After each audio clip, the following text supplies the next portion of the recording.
اہم خبر آپ کو آگاہ کرتے چلیں لاہور سے، جہاں Hamza college of pharmaceutical and allied health sciences نے نمایاں کارکردگی کا مظاہرہ کرتے ہوئے تعلیمی میدان میں اپنی برتری ثابت کر دی۔ کالج کی ہونہار طلبہ نے دوسری اور تیسری پوزیشن حاصل کر کے نہ صرف اپنے ادارے بلکہ اساتذہ اور والدین کا بھی نام سر فخر سے بلند کر دیا۔ مزید جانتے ہیں عمر خان کی اس رپورٹ میں۔ لاہور میں اعلیٰ تعلیم کے میدان میں خوشائند پیش رفت سامنے آئی، جہاں یونیورسٹی آف دا پنجاب کی جانب سے ڈاکٹر آف فارمیسی کے 5 سالہ ڈگری پروگرام کے سالانہ نتائج کا باضابطہ اعلان کر دیا گیا۔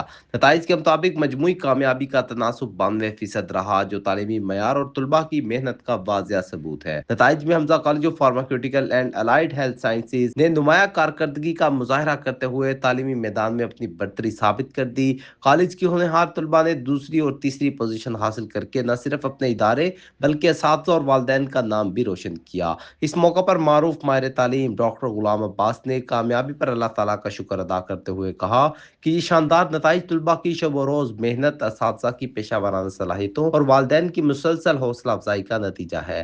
انہوں نے مزید کہا کہ ادارہ مستقبل میں بھی اعلیٰ تعلیمی روایات کو برقرار رکھتے ہوئے ملک و قوم کے لیے قابل اور باصلاحیت فارماسسٹ تیار کرتا رہے گا۔ تعلیمی حلقوں نے اس کامیابی کو سراہتے ہوئے اسے نہ صرف ادارے بلکہ لاہور کے تعلیمی نظام کے لیے ایک مثبت اشارہ قرار دیا۔ ماہرین کے مطابق ایسے نتائج اس بات کا ثبوت ہیں کہ اگر طلباء کو بہتر رہنمائی اور سازگار تعلیمی ماحول فراہم کیا جائے تو وہ قومی اور بین الاقوامی سطح پر نمایاں مقام حاصل کر سکتے ہیں۔ عمر خان، بگ نیوز، لاہور۔